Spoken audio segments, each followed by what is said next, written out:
Hello and welcome back to today's Solve of This, the Exit the Game Advent Calendar for 2022, the hunt for the Golden Book.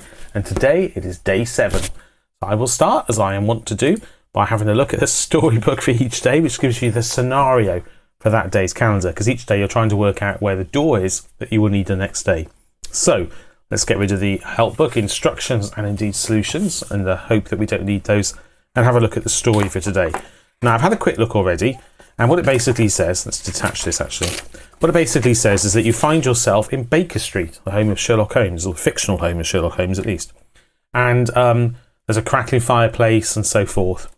So it says, someone has carelessly left a violin on the floor. On the wall hangs a large pin board, littered with notes, photographs and newspaper clippings.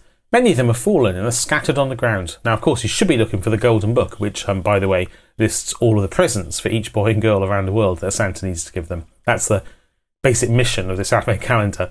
But your fingers itch to investigate this mystery. There really is a detective at work here. You have to see what he's working on. Who knows? Maybe you can help and leave him a tip. After all, you're always up for working on an exciting puzzle. You take a closer look at the pinboard. So, open door 7 in the calendar, behind which you will find 7 riddle cards. F1, F2, F3. Okay, you get the idea. F7, that's quite a lot of riddle cards. Let's have a look on the back. Oh, what's this? Quite a bit here, isn't there? Lots of pins on a pin board. How many colours are there? Purple, red, green, yellow, blue, brown, black. There are 7 colours and 7 riddle cards. Maybe that is not a coincidence, but we'll find out when we have a look at the calendar. So grab the calendar and find door 7, which we labelled yesterday. Let me zoom out. It is all the way over on the right hand side of the calendar. Here. Anyway, only one way to find out what's in it, and that's open it. Oh my goodness. Let's check first. We have 7 riddle cards. 2, 3, 4, 5, 6, 7. For a minute there, I thought I had 6. And oh, there's something else inside the room. Did it say there was something else inside the room? Is it? Oh wait, this is from day. On day 1, we had to post objects through this bin-shaped hole here, and I don't know how, but that seems to have made its way across from here to here. That's not a part of today's calendar, I don't think. Let's have a look in the room before we go any further. So we have a roaring fire with a chair with a deerstalker hat, just to make sure you know it's Sherlock Holmes, and some bits of paper. Well, there's quite a lot going on here, and I had 7 cards I haven't looked at yet as well. Okay, there's the violin and a magnifying glass, which of course all good detectives have. The clues have plenty of holes in bold. Can you see a solution? The clues have plenty of holes. Can you see a solution? Sorry, that's not in focus. And then B, am I going round in circles? A clockwise look from 12 might help connect a clue. Are you leaning towards a solution? Okay. There's a lot to take in. And C, what is so special about the man in the hat, the woman, the report on Jack, the other guy, the door on Kensington Road, and the crime scene? I urgently need to make a connection between all of these. Where is my red thread? Okay, so I think this is a lot of text to say. I think probably the bold words are the key bits. Holes, leaning, connection. And what is over here? Is this giving us the idea that we're connecting things? It's obviously a notice board with string connecting stuff, but I think it's giving us the idea we should be connecting things on a bit of paper we had. Right. I don't know if they're in any particular order, but if they are, let's start with F1. Motive, daring art theft. Okay, I'm guessing the text is irrelevant apart from the italicised N. Am I supposed to be fitting these shapes onto the... Where's the bit of paper? This is a complicated day, or at least it has the surface appearance of being complicated at the very least. So this is my actual dartboard? Yeah, my pinboard. Is there somewhere this actually matches onto it? Brown and purple, yes, here.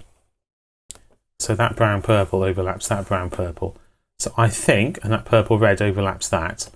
Okay, so I'm guessing I'm going to be fitting these bits of cards. I think they're probably all the same. I haven't even looked at them, but yes. I guess I'm going to be fitting these onto here, jigsaw style. Well, except they're not going to join together, but. And then I'm going to be joining the same coloured pieces in some way, clockwise perhaps from 12 o'clock.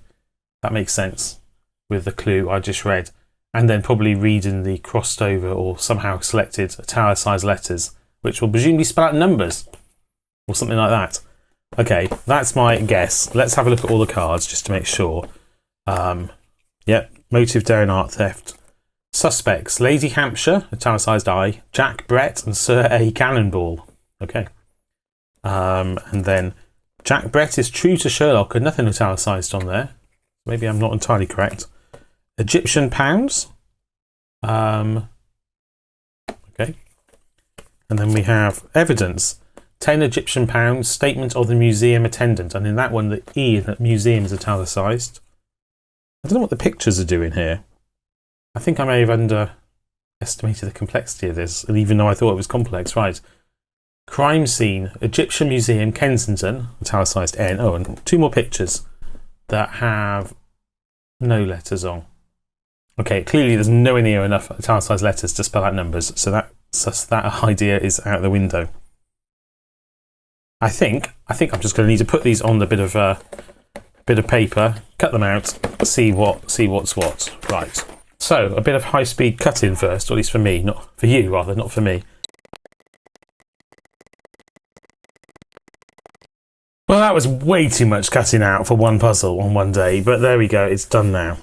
Right, so time to put these in place. And in case you're wondering why they're, as you can tell, they're at little jaunty angles, it's because I've scrunched up little bits of sellotape on the back so that they don't keep moving all over the place, particularly if I need to move the calendar onto the bit of paper. Right, so there's the brown and red. I'm just lining up where they align with the... I'm just lining them up so the pins are in the same place as they are on the board. And I'm assuming that there's only one place that each pair of pins are going to fit. Because I think I'm right in saying that each cutout piece does have exactly one pair of pins.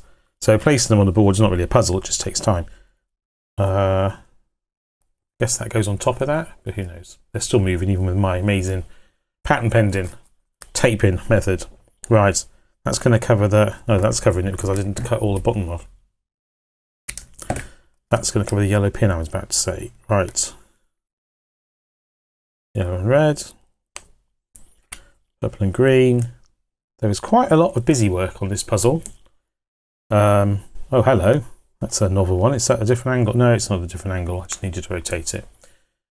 Talking nonsense. Right. Okay, so I have formed a loop. That's interesting. And now the bit about going clockwise from the 12 o'clock makes sense. Okay. Let's say 12 o'clock is right in the middle here. So we'll start in here. And what does it mean by going... What am I looking for to get the answer? Oh, look, there's a 2 in the middle. That can't be a coincidence, right? Well, I mean, it could be, but it's unlikely. And there's an italicized N, I, N, E. So I've got 9. Okay, so I guess the ABC on the in the room probably was telling me what order to take these in. So the number itself cut out in the middle is clearly a 2. And the clockwise bit is a 9.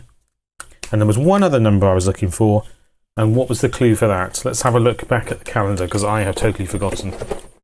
Okay, so A, the clues have plenty of holes. Can you see a solution? That must be the 2 in the middle. B, am I going round in circles and I'm looking for the italicized? Well, that's why it says leaning now. I realise that leaning means italicized. So that is the 9. Okay, and for C, what is so special about the man in the hat, the woman, the report on Jack, the other guy, the door on Kensington Road, and the crime scene? I urgently need to make a connection between all of these. Where is my red thread? Right, so I guess I'm connecting the red. Okay, I'm connecting the red pins. All of these things that you're referring to have red pins. I'm going to be connecting the red pins to make the shape of a number, I'm sure of it, a digit. So I start with the man in the hat here. And I go to the woman here, that's across. Report on Jack, that's here. The other guy, okay, here. So far it's looking like it's going to be 5. The door on Kensington Road and the crime scene here. So it's which is a 5. Okay, so C is 5. Okay, so that means that our answer is 295 in the order of ABC written inside the door. 295. Okay, so let's dial 295. If dial is the right word. Let's slide 295 into our decoder table. And then this will tell us where our door for day 8 is. Up left, left, and up right. So we start here. Oh, you can't see that. We start here at door 7. Yep, there's all my cutting out detritus. Day 7, up left, left, up right. And if we're correct, it should match moon square L. We're correct. And this is our door. That pen isn't going to write on here. And this is door 8. Excellent. Well, it wasn't as complicated as I thought. There just were quite a lot of elements and also way too much cutting out. Well, I hope you enjoyed that as much as I did. It was actually quite fun. And if so, then I hope you'll join me tomorrow when I shall have a look behind that door I've just labelled and try a puzzle there. And also by here, there are playlists of my recent solves of calendars this year and also a year ago, 3 calendars I solved last year. And by here, you can subscribe to my channel, which makes it easier to find all of my videos, I hope. But until then, I hope I see you tomorrow. Bye.